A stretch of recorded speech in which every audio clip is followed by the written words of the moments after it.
The kidnapping. James Carter opened his eyes to darkness.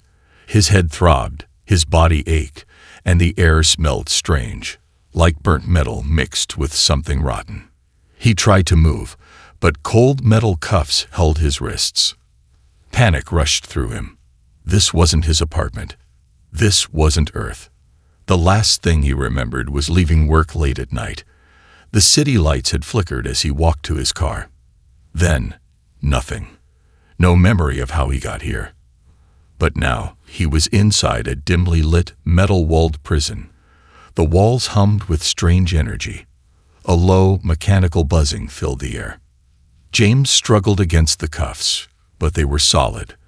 The cold metal bit into his skin. His breathing grew heavy as his mind raced. Was this some kind of underground lab?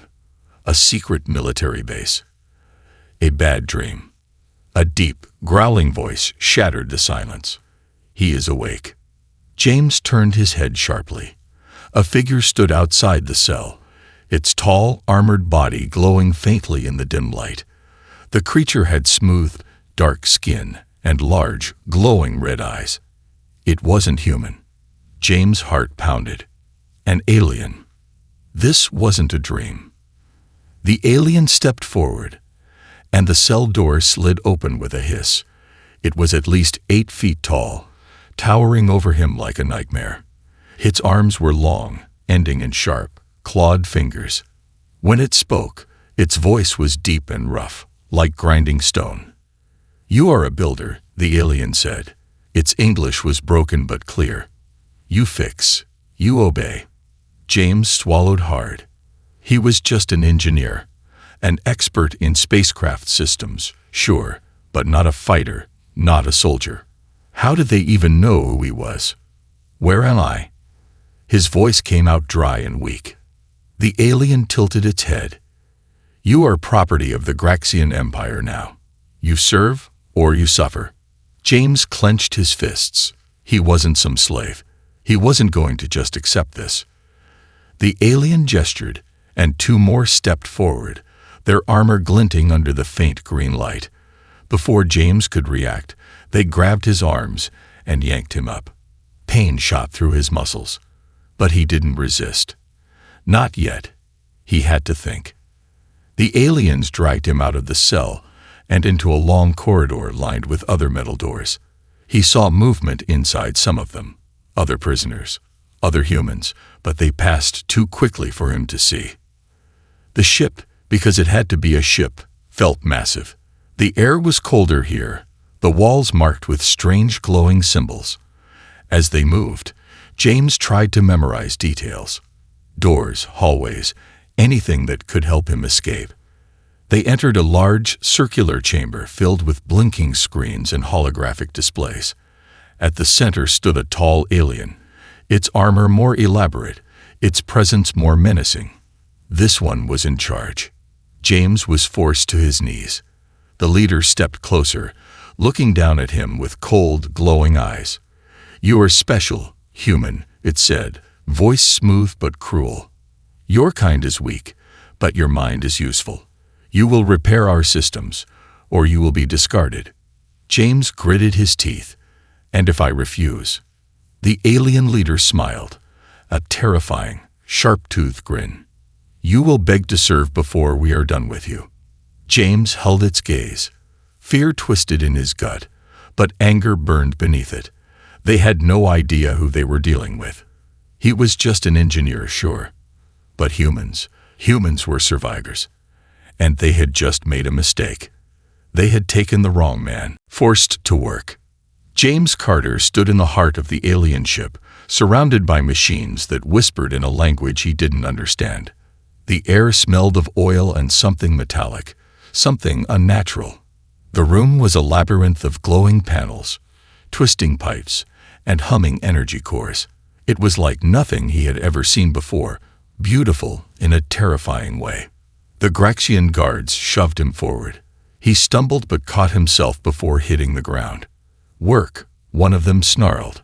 Its voice was deep, layered, almost vibrating through the air. "Fix the core. Make it strong." James turned his gaze to the massive energy reactor before him. It pulsed with a sickly green glow, cables snaking across the floor like veins. He didn't know exactly how it worked, but he could tell one thing: it was broken. Flickering sparks shot from a panel nearby, and a faint hum in the air suggested unstable energy flow. He clenched his jaw. They had captured him because of his skills, but they had no idea what humans were truly capable of. Slowly, James knelt beside the control panel, running his fingers over the strange alien material. It was smooth, almost organic, yet filled with circuits and unknown technology.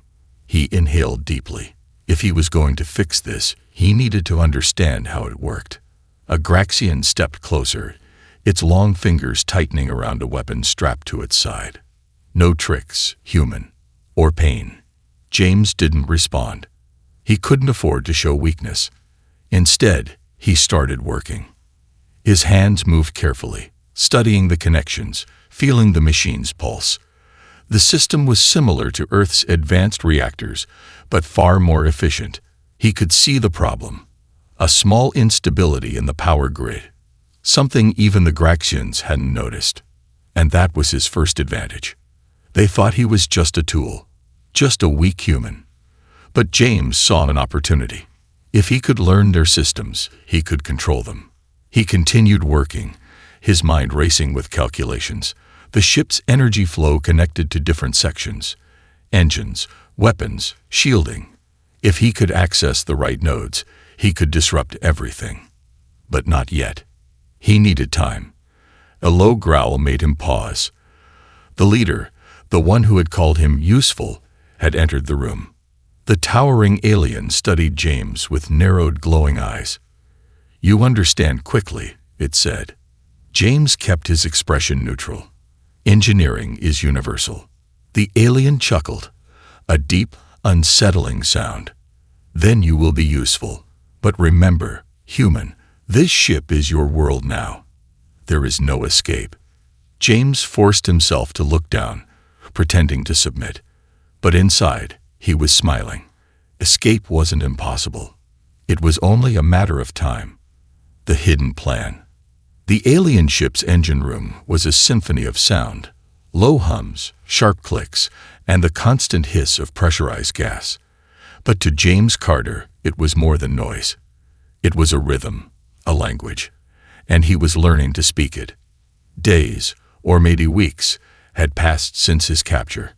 Time felt strange here, with no sunrises or sunsets, only the unchanging green glow of alien lights. The Graxians thought he was broken, beaten into obedience. But every bolt he tightened, every circuit he repaired, brought him closer to freedom. James had found their weakness, not in their weapons or technology, but in their arrogance. The Graxians believed humans were inferior, simple creatures who could be forced into servitude. They didn't realize humans were at their most dangerous when underestimated. In a shadowed corner of the engine room, James crouched beside a malfunctioning panel. His hands moved with practiced precision, but he wasn't just fixing the ship, hidden among the wires. He was building something the Graxians would never expect. A device, small, almost invisible among the ship's complex systems. It wouldn't destroy the ship outright. That would be suicide. But it could disrupt the power grid, create chaos. And in chaos, James would find his chance. He glanced over his shoulder. The Graxian guards were there, as always, their glowing eyes watching. But they were bored, their attention drifting. To them, he was just another enslaved human, too weak and frightened to resist. Perfect. James slipped the final component into place, his pulse quickening. The device was nearly complete. Just one more part, a power source. But he had to be careful. The Graxians weren't as stupid as they looked. If they caught him, it would be over. As he stood, wiping fake sweat from his brow, a shadow fell across him. He froze. It was Krath, the Graxian enforcer, taller and more brutal than the others, with scars etched into his dark skin. His red eyes glowed brighter than the rest. "What are you hiding, human?" Kraft's voice was a low growl, thick with suspicion. James forced a shaky laugh, holding up a broken tool. "Just this. Your equipment isn't exactly top-notch." Kraft's eyes narrowed. For a moment, James thought he'd seen through the lie. But then the alien snatched the tool from his hand, inspecting it with a sneer. "Fix faster, or you won't need tools," Kraft hissed, his claws flexing ominously. James nodded, swallowing the bitter taste of fear. Kraft lingered a moment longer, then turned away, his heavy footsteps fading into the background noise of the ship. James exhaled slowly. That was too close. But it didn't matter.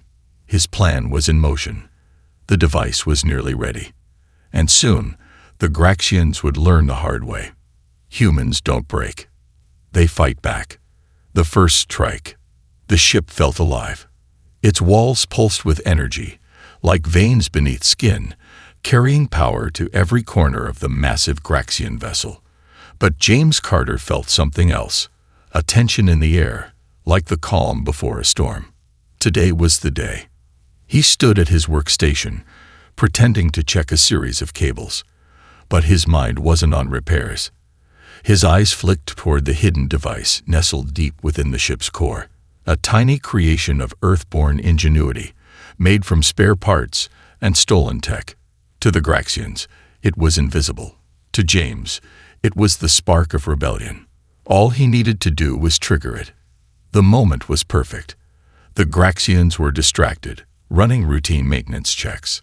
They trusted him now, thought of him as a broken tool, a human too beaten down to resist. But James knew better. Humans weren't built to bend.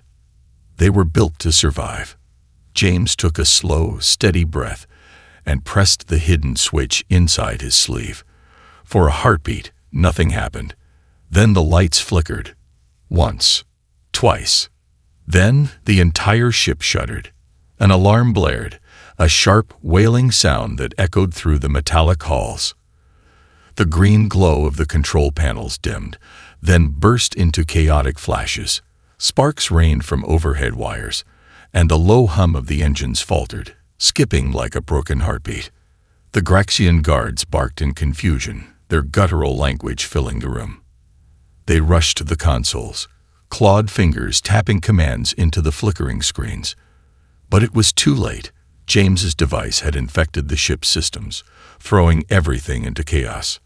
While the aliens scrambled, James moved.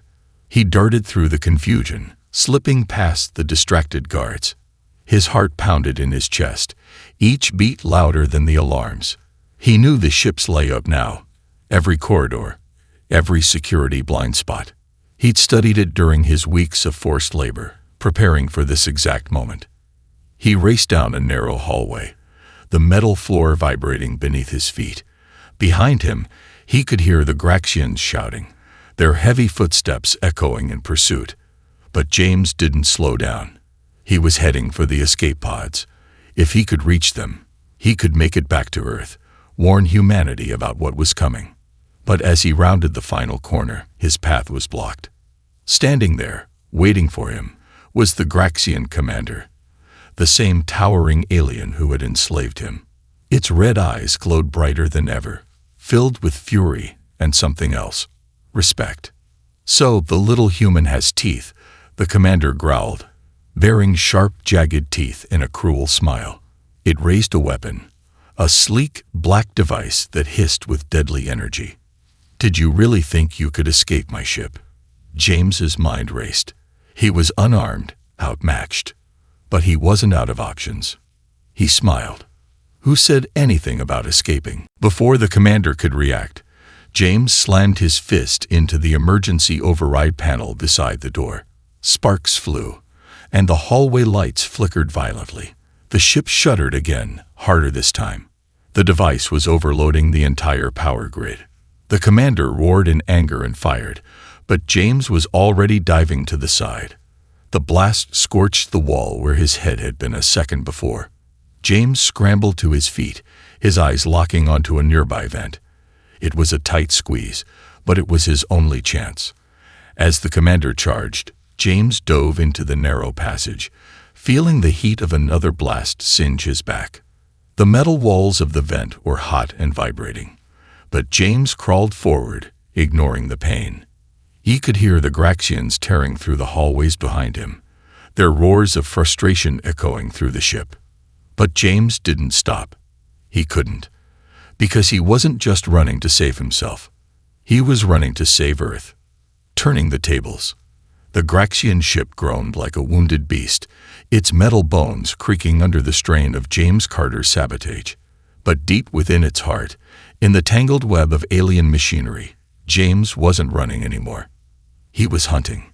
For weeks, they'd forced him to work, believing he was just a clever human puppet. But while they watched his hands, they never noticed his mind working faster than any of their machines.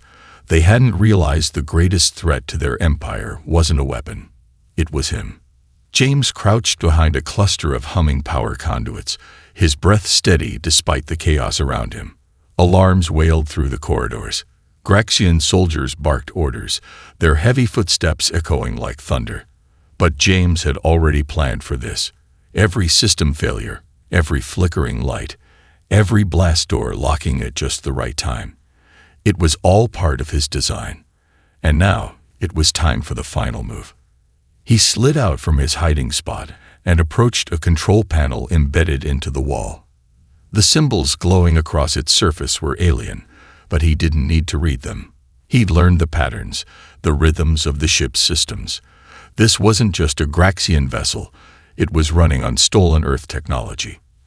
They had kidnapped the wrong engineer. James's fingers danced over the panel, bypassing security protocols and rerouting power. He wasn't just disabling the ship now. He was taking control. Suddenly, the ship's groans turned into violent shudders. Lights flickered, then went dark. Emergency systems kicked in, casting everything in a deep, blood-red glow. James could feel the shift. The ship wasn't just malfunctioning anymore. It was his. But the Graxians weren't going down without a fight. A metallic hiss echoed from the corridor ahead, followed by the heavy stomp of armored boots. James didn't need to look to know who it was. The Graxian commander. It stormed into the control room, its glowing red eyes burning with fury. But this time, James wasn't afraid. He stood tall, meeting the alien's gaze with a calm, defiant smile. "You're clever, human," the commander growled, its voice low and dangerous. "But cleverness won't save your planet." James's smile widened. "I'm not trying to save it. I'm making sure you never touch it again." The commander lunged, faster than James expected, its claws clashing through the air.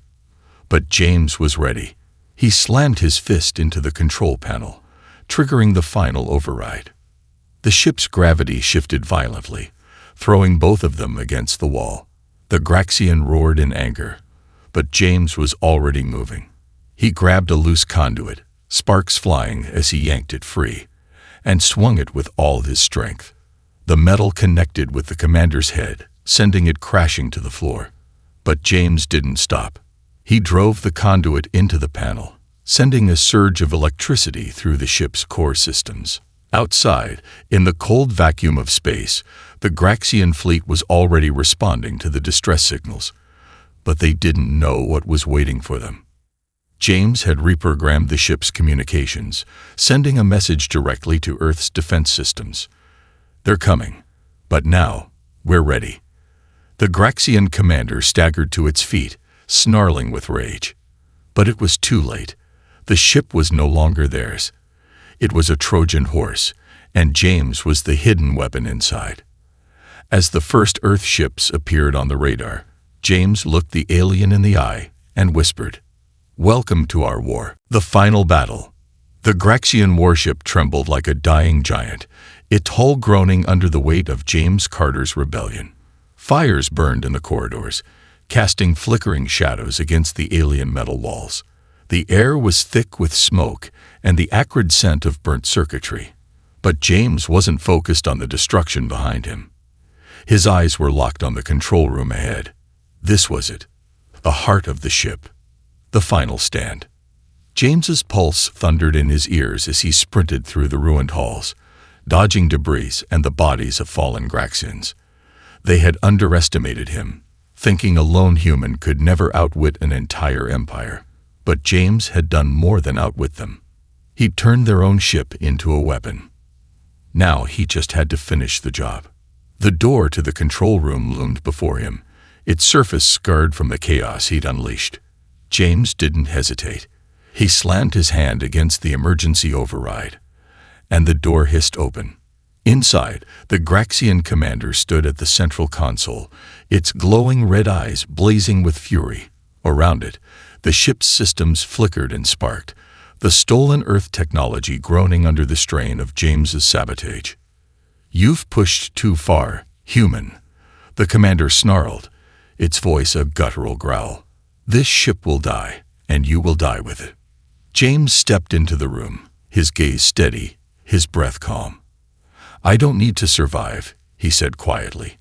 "I just need to make sure you don't." The commander roared and lunged, its massive form moving with terrifying speed. But James was faster. He dove to the side, rolling across the metal floor as the alien's claws slashed through the space where his head had been.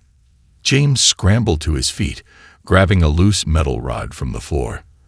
The commander charged again, but this time James was ready. He swung the rod with all his strength, connecting with the alien side. The commander staggered, but it wasn't enough to stop it. James knew brute force wouldn't win this fight, but his mind would. He ducked another swipe from the commander and sprinted toward the control console. The alien roared in fury, but James was already at the controls, his fingers flying over the alien symbols. He didn't need to read them anymore. He knew this system better than the Graxians themselves. The ship shuddered violently as James triggered the final sequence. The stolen Earth technology began to overload, sending waves of unstable energy through the ship's core. The lights flickered, and alarms blared louder than ever.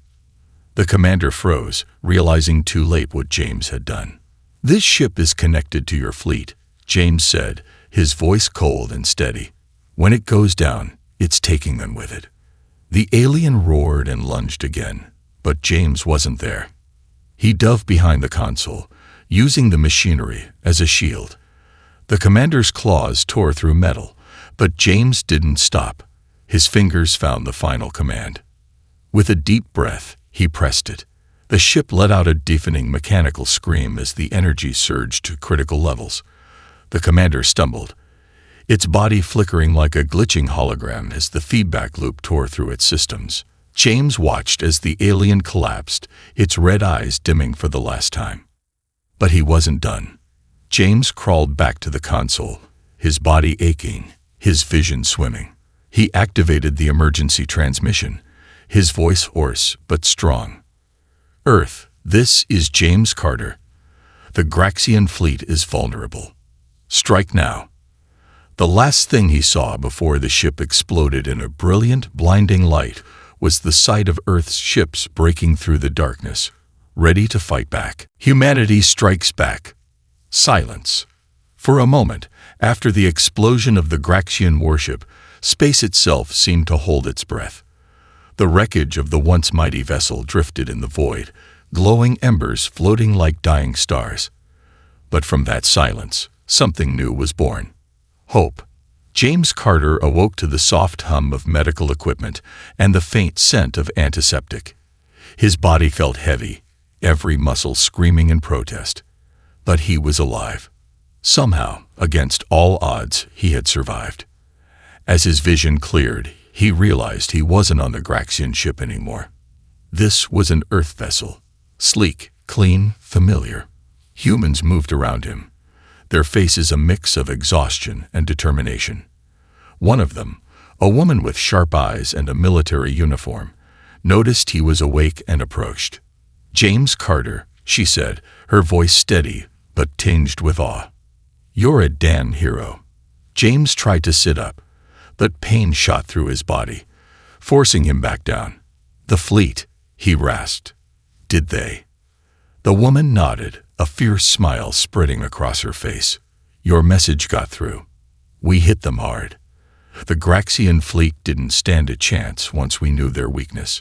You turned their own tech against them. James closed his eyes, relief washing over him. He'd done it. Earth was safe, for now. But deep down, he knew this was just the beginning. 3 months later, the world had changed. James stood on a platform overlooking a massive assembly yard. Below him, Earth's new fleet was coming to life. Ships larger and more advanced than anything humanity had ever built before. But they weren't just Earth's ships. They were his designs. The knowledge he had stolen from the Graxians had revolutionized human technology. And now, Earth wasn't just defending itself. It was preparing to strike back. The woman from before, Commander Elena Voss, stepped up beside him. "You're not just an engineer anymore, James," she said quietly. "You're the reason humanity is still standing." James didn't respond. His eyes were fixed on the stars beyond the hangar's glass ceiling. Somewhere out there, the Graxians were regrouping. They had lost this battle, but the war was far from over. "They're going to come back," he said finally, his voice low but firm. Voss nodded. "And when they do, we'll be ready." James turned to her, a grim smile on his face. "No, we're not going to wait." The first strike. When the first human ships entered Graxian space, they carried more than weapons. They carried a message. Humanity does not kneel. Humanity does not break. You came for us. Now we're coming for you. The Graxians had enslaved a human engineer, thinking he was weak. They had no idea they had created their greatest enemy.